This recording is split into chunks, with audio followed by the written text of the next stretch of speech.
Nous voulons te remercier parce que tu t'es révélé à nos cœurs et nous voulons t'honorer ce soir. Nous voulons t'honorer parce que tu es digne de nos louanges et nous allons maintenant le faire en chantant de tout notre cœur. Amen. Amen. Il n'y a pas de numéro sur les... Alors c'est ceux du milieu. C'est tous ceux du milieu. On va commencer avec le chant Règne en moi. Dans le monde entier, tu es souverain.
Semblable au lion à l'agneau assis sur le trône. C'est vous, Adonai.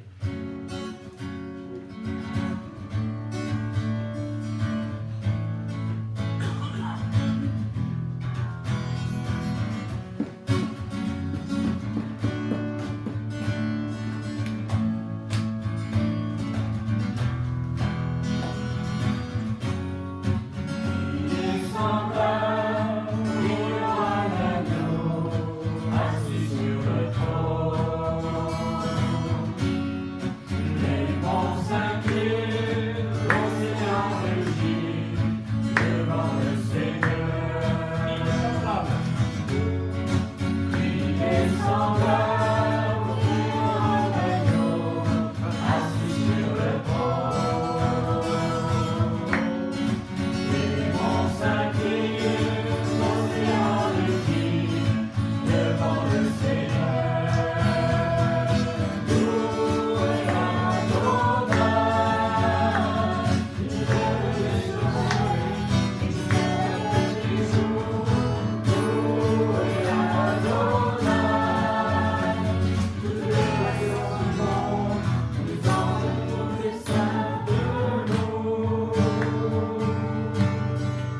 à haute voix, librement, voilà, que chacun s'exprime librement dans sa prière.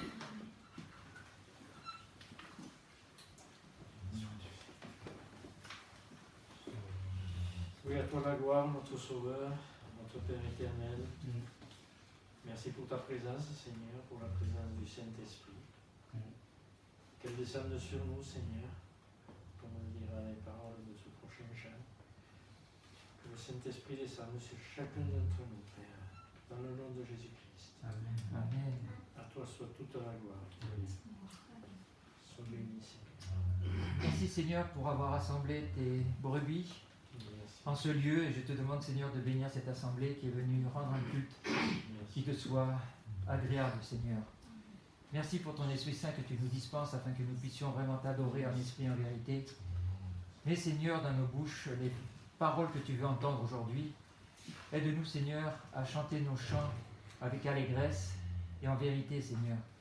Que nous puissions nous accaparer de ces paroles et que nous puissions vraiment être à l'unisson pour pouvoir t'adorer. Merci Seigneur. Amen. Amen. Seigneur, que ce lieu soit béni par ta présence, Seigneur Dieu Tout-Puissant. Que ce lieu, Seigneur, dans ce village soit béni, Seigneur, par ta présence, par ton onction, Seigneur, merci, parce que tu mets les pierres une par une dans nos vies, dans l'église, Seigneur, une pierre à la fois, Seigneur. Tu construis, tu bâtis, Seigneur. Tu as dit que tu bâtissais l'église, Seigneur. Et merci, Seigneur, merci pour cette création, Seigneur, de cette église, Seigneur. Ce lieu de culte, Seigneur, au nom de Jésus. Merci pour tout ce que tu fais, tout ce que tu es dans nos vies, et nous voulons te louer, te remercier de tout ce que tu as accompli dans nos vies, et ce que tu vas encore faire, Seigneur, par ta grâce, Seigneur. Tout vient de toi, Seigneur. Merci, Père, d'avoir, Seigneur, fait la route, Seigneur. Nous avons fait du long chemin pour te louer, pour t'adorer, parce que nous t'aimons, Seigneur. On ne ferait pas toute cette route, Seigneur. Tu n'étais pas si merveilleux, si grand, Seigneur. Oui, Seigneur, merci. Oh, gloire à toi, Seigneur. Louange et gloire à toi, Seigneur. Chant d'adoration pour toi, parce que tu en es digne, Seigneur. Alléluia, Seigneur. Seigneur Jésus, quand je suis arrivée, j'ai entendu ces chants, Seigneur. Que ces chants soient un aimant pour les perdus qui sont autour, Seigneur, que ce soit le chemin qui les amène à toi.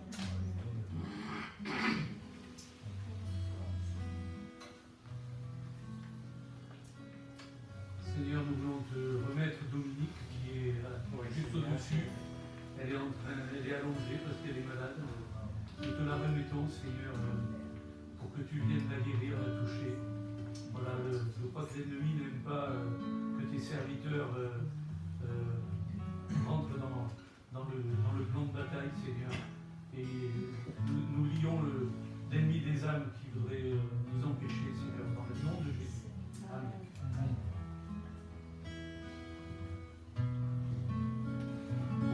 Saint-Esprit descend sur nous. Saint-Esprit descend sur nous. Descend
va remercier le Seigneur pour ces beaux chants et on va applaudir nos amis qui nous encouragent en chantant et en jouant. Alors aujourd'hui, j'ai pas de vidéoman, etc. Donc c'est moi qui vais m'occuper de tout. Donc soyez pas surpris s'il y a quelques petits blancs. Donc la prédication va démarrer par cette petite vidéo.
Voilà, donc cette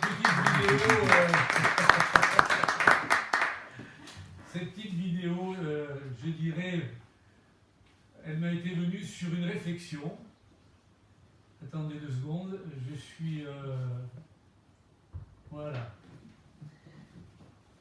Donc elle m'est venue sur une petite réflexion. Je me suis dit, le diable, cet individu qui est si intelligent, comment a-t-il pu se faire avoir à la croix?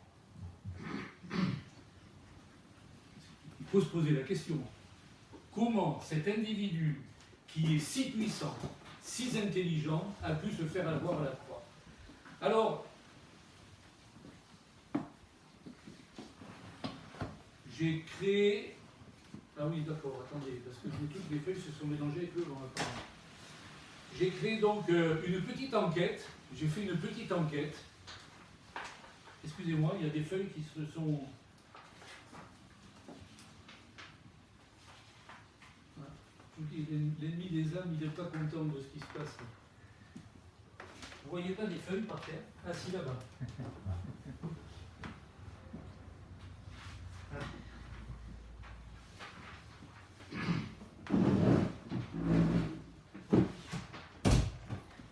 Voilà. Donc j'ai fait une petite enquête et je l'ai nommée Espionnage céleste, le plan secret de Dieu. Et on va commencer par ce petit chapitre qui est l'espion qui voulait percer les plans de Dieu. Lucifer, donc le diable, était l'un des êtres les plus brillants et se dressa contre le Très-Haut. Il voulut être comme Dieu. Entraînant avec lui une légion d'anges déchus, il jura de détruire le plan de Dieu. Il voulut renverser Dieu, il perdit et fut précipité loin du ciel. Il devint l'ennemi, l'adversaire, l'espion infiltré dans l'ombre. Les services secrets de l'enfer sont en marche. Sur la terre, il continua son œuvre de sabotage, et l'homme, influencé par ce traître, désobéit à son tour. L'homme fut séduit, il tomba. Mais ce que Satan ignore, c'est que Dieu a un plan secret, codé. Depuis ce jour, une guerre invisible déchire l'histoire, on le trouve dans Éphésiens 6. Un conflit spirituel fait rage entre lumière et ténèbres, entre vérité et mensonge, une guerre qui ne se voit pas, mais qui nous entoure. Et ce champ de bataille cosmique, dans ce champ, nous sommes au milieu. Aujourd'hui encore, l'espionnage céleste se poursuit. Des forces spirituelles s'activent, influencent, trompent, séduisent. Tu, je, nous sommes ciblés. nous sommes convoités, nous sommes placés au cœur de ce conflit invisible. Ce qui se trame dans l'invisible est bien plus réel que ce que l'on voit. On pourrait même dire que ce qui est invisible est plus important que ce que nous voyons. Imagine un espion intelligent, rusé, stratège, qui intercepte tous les signaux, observe tous les mouvements, infiltre tous les réseaux, mais qui, malgré tout, se trompe à chaque fois. C'est Satan. Mais sa vision est faussée. Il est aveuglé par son orgueil, déformé par la haine, prisonnier de sa propre vision du monde. Il projette sur Dieu sa propre noirceur. Il ne comprend ni l'humilité, ni l'amour, ni la croix. Pour lui, la puissance est domination, l'amour est faiblesse, le pardon est insensé. Il agit par ruse, il influence, il tente, mais il ne peut pas prévoir l'avenir. Il ne peut pas sonder les profondeurs de l'amour divin. Pourquoi ? Parce que sa nature est corrompue. Et je vous rappelle quand même que l'homme est dans le même cas, sa nature est corrompue. Et donc influençable. Alors quand il voit Dieu se faire homme, il ne comprend pas. Quand il voit Jésus s'abaisser, se taire, souffrir, il croit que Dieu perd. Et quand il pousse les hommes à crucifier le Christ, il pense avoir gagné, mais c'est là que le piège se referme. Car ce qu'il ne peut concevoir, il ne peut le contrer. Le plan de Dieu est invisible aux yeux corrompus. Il ne peut être vu qu'avec des yeux purifiés.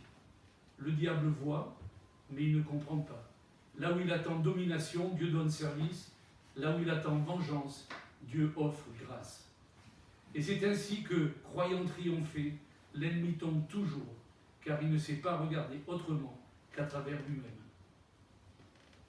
Depuis la chute, Satan tente de saboter le plan du salut. Il a entendu cette promesse à Ève. La descendance de la femme t'écrasera la tête. Alors, depuis, il traque cette descendance. Il cherche à la détruire. Même les prophètes eux-mêmes pensaient saisir le mystère du salut. Et on le voit dans 1 Pierre 1, ils ont fait de ce salut l'objet de leur recherche, ils s'informaient des circonstances. Et donc, je vous le rappelle, depuis le début, le diable essaie de détruire la descendance d'Ève. Et il savait que s'il la détruisait, il arrivait à gagner. Je vous donne un exemple, par exemple, on reviendra là-dessus, mais quand dans la Genèse 6, le diable envoie des démons pour hybrider les hommes avec les femmes, c'était une manière d'empêcher l'être humain pur d'arriver à terme. Et donc, s'il n'y avait plus que des gens hybridés, le Messie ne pouvait pas arriver. C'était une des premières tentatives, entre guillemets, avant celle de Caïn et Abel, puisque Caïn tue Abel, pensant, on pourrait dire que Caïn était un agent du diable, etc. Deuxième épisode, le plan divin caché dans l'absurde. Depuis les origines, Dieu dévoile ses desseins en révélant sa sagesse par étapes. Dans 1 Corinthiens, il est écrit « La sagesse de Dieu est mystérieuse et cachée ». Même les anges, dans 1 Pierre 1, désirent comprendre ce plan. Il y a un texte qui dit qu'ils plongent leur regard. Ils essaient de comprendre. Mais Dieu agit toujours à contre-courant des attentes humaines ou démoniaques. La croix, apparente défaite, était une victoire suprême. Dans Colossiens 2,15, il est écrit « Il a triomphé par la croix ». Donc la croix est vraiment l'élément central. Ce que l'ennemi prépare pour nuire, Dieu le retourne. La Bible est remplie d'exemples où le plan de l'ennemi se retourne contre lui. Dieu révèle au moment voulu, Dieu garde ses secrets jusqu'à l'instant parfait. En résumé, le diable enquête, infiltre, tente, mais il ne comprend pas. Le plan de Dieu est resté un mystère pour les anges, les prophètes, les démons. La croix apparente défaite était la victoire suprême. Aujourd'hui, nous connaissons ce plan, et nous vivons dans la victoire de Christ. Dieu donne des fausses pistes. Dieu n'agit jamais comme prévu. Il dissimule ses stratégies derrière l'humilité, la faiblesse, le rejet. Ce que l'ennemi croit insignifiant est souvent l'endroit précis de la victoire. On voit dans Éphésiens 3, afin que les dominations, les autorités célestes connaissent maintenant par l'Église la sagesse infiniment variée de Dieu. Donc l'Église, aujourd'hui, est là pour continuer l'action qui s'est passée à la croix. Dieu ne révèle que ce qu'il veut quand il veut. Et pendant ce temps, l'ennemi se précipite dans ses propres pièges. Dieu choisit des faibles, David face à Goliath, des oubliés, Joseph qui est trahi puis élevé, des rejetés, Moïse, exilé puis libérateur, un Messie crucifié, l'appât ultime pour désamorcer l'enfer. En Colossiens 2,15, il a dépouillé les émanations, donc les démons et le diable, en les livrant en spectacle à la croix. On a des illustrations bibliques. Job, Dieu laisse faire Satan, mais Job reste fidèle. C'est-à-dire que le comportement de Job est une condamnation de l'attitude du diable. Israël en esclavage, Dieu prépare l'exode. Jésus crucifié, la victoire surgit, là où Satan croyait avoir tout gagné. Moïse, sauvé dans une corbeille, élevé chez l'ennemi, libérateur d'Israël. Dieu se joue de l'ennemi, il le laisse croire qu'il a l'avantage. 4e épisode, quand le mal devient tremplin ou le mal changé en bien. Dieu ne se contente pas de bloquer le mal, il le transforme. Ce que Satan veut détruire, Dieu le recycle pour bénir. En Genèse 50, 20, il est écrit « Vous aviez projeté de me faire du mal, Dieu l'a changé en bien. » Jésus, il est venu, pourquoi? Dans 1 Jean 3, 8, il est dit « Le Fils de Dieu est apparu pour détruire les œuvres du diable. » Rien n'échappe au plan de Dieu. Même le mal devient matière à sa gloire. Toute chose concourt au bien de ceux qui aiment Dieu, on l'a vu. Dans Romains, le Dieu de paix écrasera bientôt Satan sous ses pieds. Et dans Jacques 4, résistez au diable, il fuira loin de vous. 5e épisode, le piège parfait.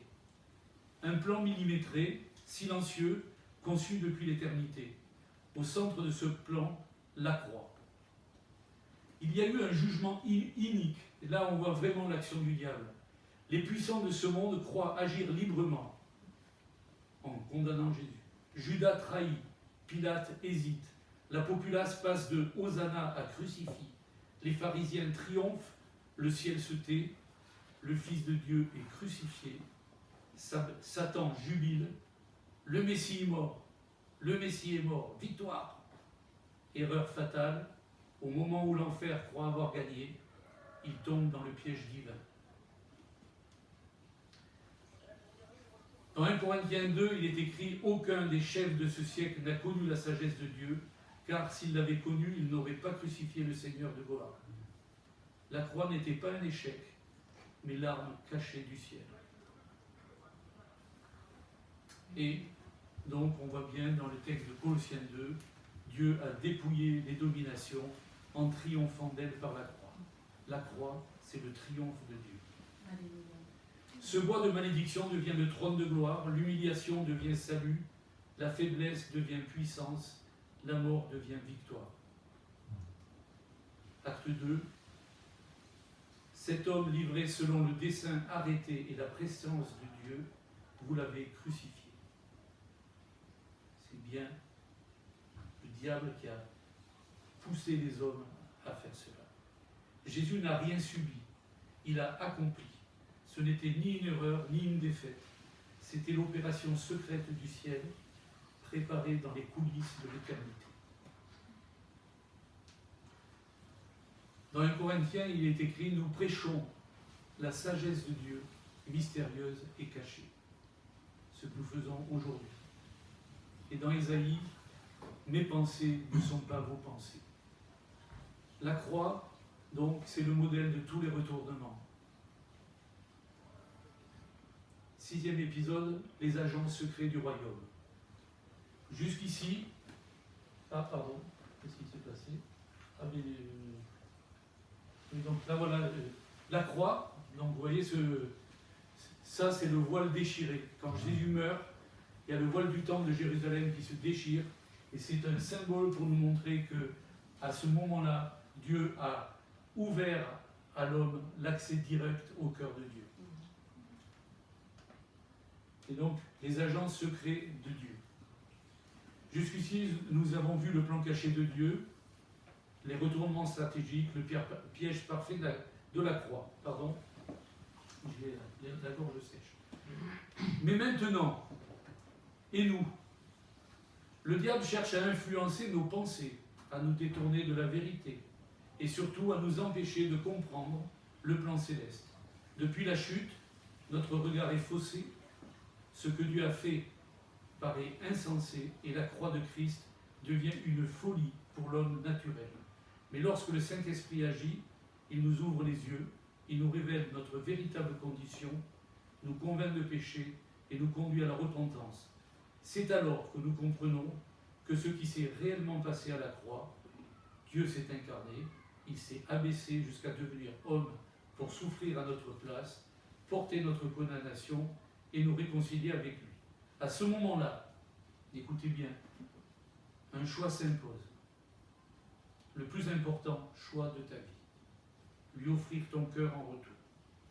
C'est ce que la Bible appelle la nouvelle naissance ou la conversion, et rien n'est plus essentiel. Nous vivons sur un champ de bataille invisible. Dans quel camp es-tu? Jésus a dit, celui qui n'est pas avec moi est contre moi. Celui qui n'assemble pas avec moi disperse. Né de nouveau, tu es un agent du royaume en mission, en territoire occupé. Mais tu n'es pas seul. L'Esprit de Dieu équipe ses agents. Dans Éphésiens 6, il est écrit « Revêtez-vous de toutes les armes de Dieu ». Ce qu'il fait pour essayer de vaincre Dieu, c'est retourner contre lui. Il le reproduit sur ceux qui ont rejoint son royaume. Et comme il n'a toujours pas compris comment ça fonctionne, il fait tout pour les persécuter sous différentes formes, par la raillerie, l'emprisonnement, les brimades à travers des hommes, des gouvernements. Résultat, ça a deux effets contraires. D'abord, ça fait un tri sur les faux agents célestes, parce qu'il y a des faux agents, on va dire des agents doubles, et il y a une croissance en général. Plus l'Église est persécutée, plus l'Église grandit. Comme Joseph en Égypte, Daniel à Babylone, Paul à Rome, nous pouvons être dans l'épreuve, le silence de Dieu, l'incompréhension, mais Dieu nous utilise même là. Je le redis, toute chose concourt au bien de ceux qui aiment Dieu. Il y a un contre-espionnage.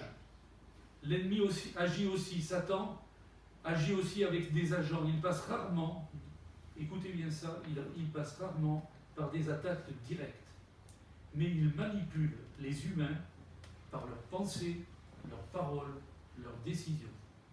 C'est pour ça que dans Éphésiens 6, il est écrit « Nous n'avons pas à lutter contre la chair et le sang ». Il utilise la tentation intérieure, la pression sociale, les persécutions, les faux enseignements. Mais le combat est réel et malgré tout, il est invisible, mais il est réel. Si tu es un agent céleste, garde ton poste, mais ne te trompe pas d'ennemi. La personne qui va te tracasser, qui va essayer de t'influencer négativement, qui veut te faire du mal, elle n'est qu'un instrument. Prie pour ceux que l'ennemi utilise sans leur ressembler. Veille à ne pas être toi-même utilisé contre l'œuvre de Dieu. Filtre tes paroles. Elles peuvent construire ou détruire. Dieu cherche aussi des agents. Il agit aussi, comme le diable agit à travers les hommes, Dieu agit à travers les hommes. Il n'a jamais voulu que l'évangile soit prêché directement par les anges. Il le demande aux hommes, parce que c'est à nous, les agents secrets de Dieu, d'influencer ceux qui nous entourent. Il cherche des cœurs disponibles, pas obligatoirement des gens parfaits. C'est pourquoi Dieu n'annonce pas son plan directement. Il passe par toi, par ton témoignage, par ta foi. C'est ça le mystère révélé à l'Église. Ce que Satan ne comprend pas, c'est que Dieu le confie à l'Église. Je vous donne 2 textes, Colossiens 1. Ce mystère, c'est Christ en vous. Et le deuxième, afin que les dominations célestes, c'est-à-dire les démons, connaissent par l'Église la sagesse infiniment variée de Dieu. Dieu utilise des gens ordinaires, enfants, femmes méprisées, pécheurs, pour réduire Satan en silence. Et Dieu a choisi les choses folles du monde pour confondre les sages. Pourquoi Dieu agit-il ainsi? D'abord pour confondre les puissances mauvaises. Il choisit les faibles pour renforcer les forts, pour renverser les forts, et pour nous associer à son œuvre. Il ne veut pas juste sauver, mais faire de nous des partenaires du ciel. Et aussi pour respecter notre liberté. Dieu agit par la foi, pas par la force. Une mission vitale, c'est une mission vitale. L'Église est la lumière dans les ténèbres. Dieu ne parle pas par des anges, il parle par toi. Romains 10, comment entendront-ils parler de lui s'il n'y a personne qui prêche? Tu es le canal, le témoin, l'agent actif du ciel. Même si l'ennemi s'oppose, sache que la victoire est déjà acquise. Il y a un combat spirituel, mais il y a aussi un équipement céleste. Dieu équipe ses agents.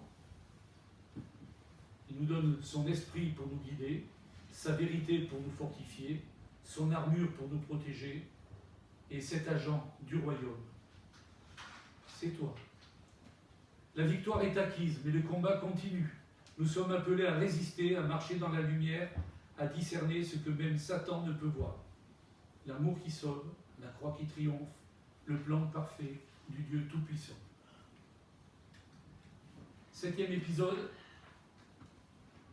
victoire invisible et guerre persistante. On peut se poser la question, pourquoi, si Jésus a vaincu, le mal continue? Jésus a dit, tout est accompli. À la croix, le péché est pardonné. Le diable est vaincu. L'accès à Dieu est ouvert. Mais alors, pourquoi tant de mal, d'injustice, d'oppression? Parce que la victoire est acquise, mais pas encore pleinement visible. Nous vivons entre 2 moments. La victoire de la croix et le retour du roi. Satan est condamné, mais encore actif. Dans Jean 16, il est écrit, le prince de ce monde est jugé. En 1 Pierre, le diable rôde. Comme un criminel en liberté provisoire, écoutez bien ça, il sait qu'il a perdu, mais il tente de nuire jusqu'au bout. Il veut entraîner le plus de victimes possible. Le royaume est déjà là, mais pas encore pleinement manifesté. Jésus règne déjà dans le cœur de ceux qui croient, mais sa domination visible sur le monde est encore à venir. Pourquoi Dieu permet-il encore ce combat? Excusez-moi,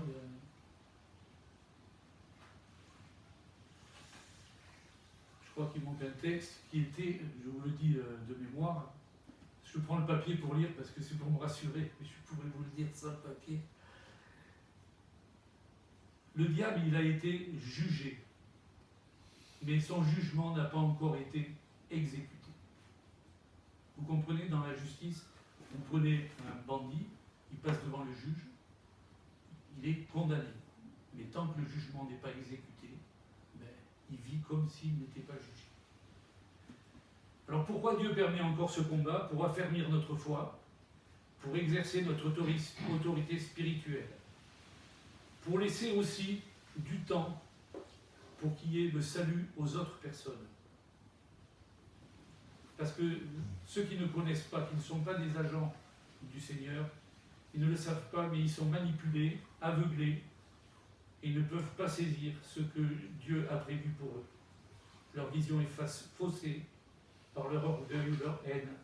Ils sont prisonniers, comme Satan, de leur vision du monde. Par contre, Dieu nous donne toujours rendez-vous face à la croix, là où il a tout accompli, et je demande au Saint-Esprit, pour ceux qui n'auraient pas encore eu cette révélation, d'enlever tous les filtres pour que tout devienne clair, pour que tu saisisses ce plan merveilleux que Dieu a mis en place par amour pour toi. Je donne une image pour comprendre.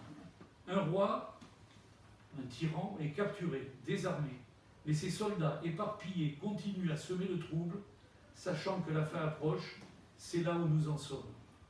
Vous comprenez l'image, je pense. Bientôt ce sera fini, le diable sera jeté dans les temps de feu. Ce n'est pas symbolique, hein. C'est une fin assurée d'un ennemi déjà vaincu. En résumé, le mal continue, non parce que Dieu a échoué, mais parce que Dieu laisse le temps au salut, forme ses enfants au combat et prépare le triomphe final du Christ. Je vais faire une conclusion. Ne sois pas troublé par la noirceur du monde. Elle n'est pas le dernier mot. Dieu a déjà écrit la fin de l'histoire. C'est Jésus glorifié, l'ennemi écrasé, l'Église victorieuse à ses côtés. Tu ne peux pas être spectateur. Soit tu es un pion manipulé, soit tu es engagé comme agent du royaume. Lève-toi. La mission t'attend. Mais Dieu tend la main à celui qui a été trompé. Il restaure, sauve, envoie comme témoin de lumière. Le combat est réel, nous vivons en territoire occupé. Satan rôde, infiltre, sabote, mais Dieu orchestre, équipe, envoie.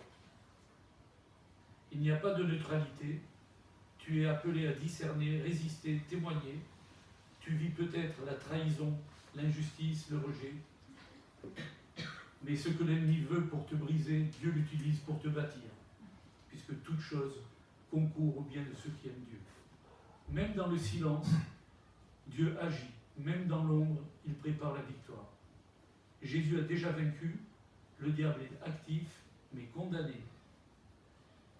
Soumettez-vous à Dieu, résistez au diable, il fuira l'un de vous.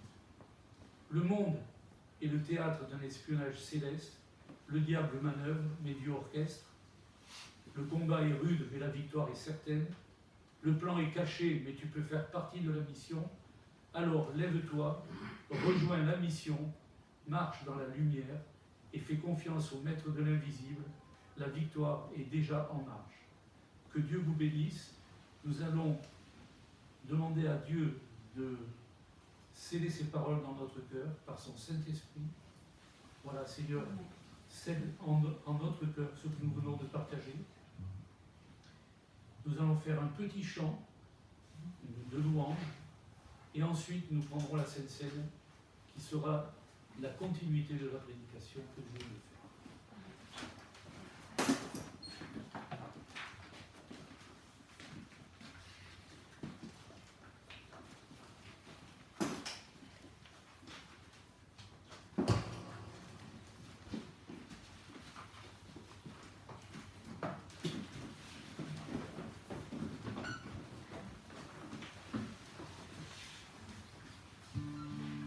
Tu es mon roi et je t'aime.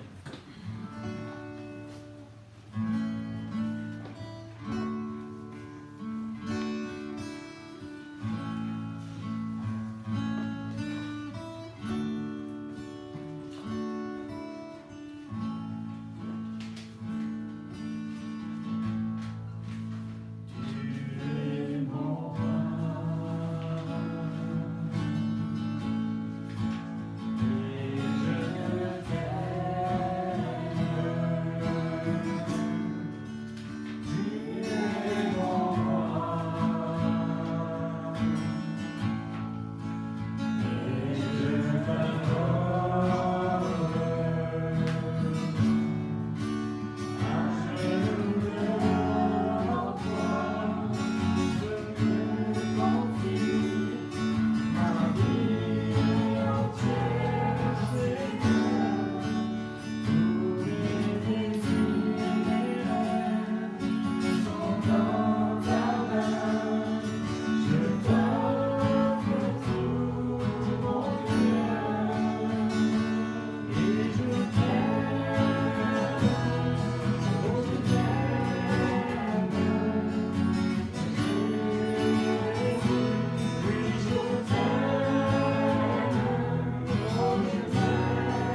dernier, à l'église de Perpignan, le pasteur a lu le psaume 23 pour la Sainte Seine et j'étais très touché par ce passage. L'Éternel est mon berger, il restaure mon âme et il dresse devant moi une table en face de mes adversaires. Si tu es un agent secret du royaume, cette table est le symbole du piège parfait tendu par Dieu à l'ennemi des âmes. Elle nous rappelle qu'il a été vaincu à la croix et qu'il n'a plus aucun droit sur nos vies. Cette table, Dieu l'a dressée définitivement et en permanence entre nous et l'ennemi des âmes, car Jésus est ressuscité. Alors, si tu es un agent secret du royaume de Dieu, viens, mange et bois pour proclamer que tu fais tienne sa victoire et que tu te mets sous la protection du sang de Jésus. Alors, ici, vous avez du pain qu'on va faire circuler. Vous pourrez venir là, il y a à gauche, c'est du vin, à droite, c'est du jus de raisin, dans la coupe, c'est du vin. Moi, j'aime le symbole de la coupe, donc je bois à la coupe, mais je dirais, c'est pas une règle, hein, voilà, c'est toutes les convictions. Et je vais vous lire quand même le texte qui a été institué par Jésus lui-même. Pendant qu'il mangeait, Jésus prit du pain et après avoir rendu grâce, il le rompit et le donna aux disciples en disant « Prenez, mangez, ceci est mon corps ». Il prit ensuite une coupe et après avoir rendu grâce, il la leur donna en disant « Buvez-en tous, car ceci est mon sang, le sang de l'alliance qui est répandu pour plusieurs, pour la rémission des péchés. Je vous le dis, je ne boirai plus désormais de ce fruit de la vigne, jusqu'au jour où j'en boirai de nouveau avec vous dans le royaume de mon Père. » Donc nous prenons ces éléments, le pain et le vin, en acte de foi, que cette table est entre l'ennemi des âmes et nous-mêmes, et que nous sommes dans l'attente de prendre ce repas dans le royaume de Dieu avec lui. Que Dieu vous bénisse et vous êtes libre de venir. Tu vas jouer un peu ou Dans la scène, après la scène, hein? Oui. Après la scène.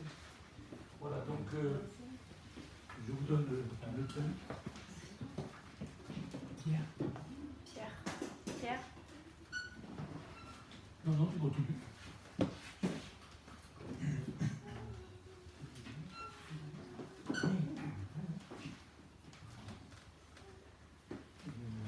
Et quand vous avez pris le pain, mais vous allez prendre le vin ou le jus de raisin comme vous voulez.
Ici, nous avons des Bibles qui sont là pour être offertes. Si vous avez un ami qui a une Bible, vous pouvez le prendre, c'est avec grand plaisir. Voilà, j'ai un ami qui est missionnaire et qui m'en a donné 300. Donc, vous voyez, elles sont là-haut. Et ces Bibles sont là pour être diffusées, données. C'est la parole de Dieu et elle parle d'elle-même. Voilà, ça c'est la première chose. La deuxième, c'est que nous faisons le culte tous les samedis à la même heure, 18h30. Samedi prochain, ce sera le monsieur qui m'a offert les Bibles qui sera là. Il s'appelle Elias. C'est un monsieur extraordinaire. Voilà. Et demain, il y a un culte à Perpignan, comme d'habitude, à 10h, au CCR. Et que dire d'autre? Eh bien, je suis très comblé que vous soyez tous présents là. Et on n'est pas nombreux pour le moment, mais le Seigneur commence à travailler. Et voilà, donc on est chaud bouillant, comme je dis. Je vais faire la bénédiction et on fera un petit chant après. Et puis dehors, on réunira pour boire un verre d'amitié, discuter, voilà, passer un bon moment librement ensemble. Je vous demande de vous lever pour la bénédiction.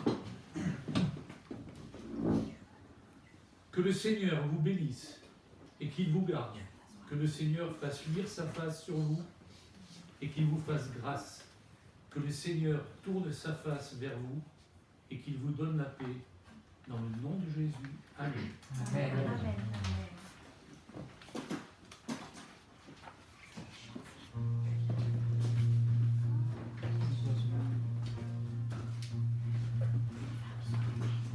Vous voulez te faire un bisou. Oui,